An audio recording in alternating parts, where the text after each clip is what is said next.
আমরা দেখতে পাচ্ছি যে নিয়োগ বঞ্চিত যে শিক্ষকগণ রয়েছে, বেশ কয়েকজন শিক্ষক আহত হয়েছেন। তাদের মধ্যে আমরা দেখতে পাচ্ছি যে বেশ কয়েকজনকে পুলিশ সদস্যরা নিজেরাই চিকিৎসার জন্য গাড়িতে করে হাসপাতালে পাঠাচ্ছেন।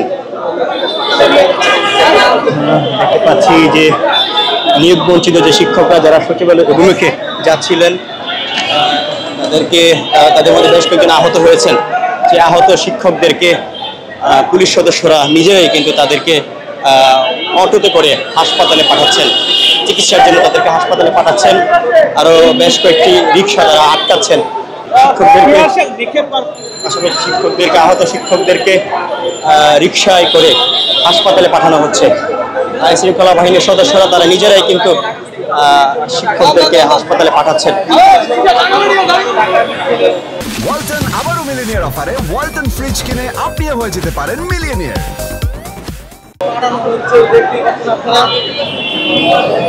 সচিবালয় অভিমুখে বিক্ষোভ করতে যাওয়ার বেলায় যে কয়েকজন শিক্ষক আহত হয়েছেন তাদেরকে আইন শৃঙ্খলা বাহিনীর সদস্যরা রিক্সায় করে অটোতে করে তাদেরকে হাসপাতালে পাঠাচ্ছেন।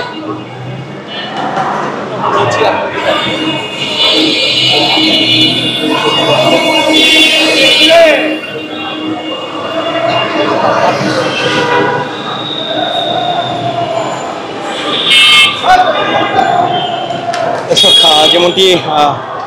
যেমনটি বলছিলাম, বেসরকারি শিক্ষা প্রতিষ্ঠান স্কুল কলেজের শিক্ষক নিয়োগের উদ্দেশ্যে 2005 সালে NTRC প্রতিষ্ঠা করা হয়। এ পর্যন্ত 17টি শিক্ষক নিবন্ধন পরীক্ষা গ্রহণ করা হয়েছে। এর মধ্যে 17তম শিক্ষক নিবন্ধনকারীরা আজকে তারা 17তম শিক্ষক নিবন্ধনকারীরা 17তম ব্যাচের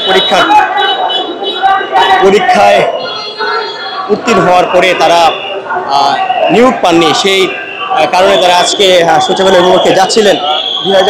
2020 সালে তারা উত্তীর্ণ হয়েছিল, কিন্তু বিভিন্ন সময় বিভিন্ন কারণে তাদেরকে নিয়োগ বঞ্চিত করা হয়। আজকে তারা সেই পুনরায় নিয়োগের কারণে সচিবালয়ে যাচ্ছিলেন। ঠিক তখনই কিন্তু তাদেরকে আইন শৃঙ্খলা বাহিনীর সদস্যরা বাধা প্রদান করেন।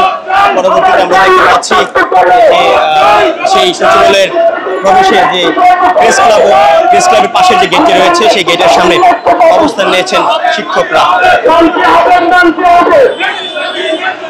আমরা দেখেছি যে আইন শৃঙ্খলা বাহিনীর সদস্যরা নিজেরাই কিন্তু যে নিয়োগ বঞ্চিত যে শিক্ষকরা রয়েছেন তাদেরকে হাসপাতালে পাঠিয়েছেন, রিক্সায় করে গাড়িতে করে তাদেরকে হাসপাতালে পাঠিয়েছেন।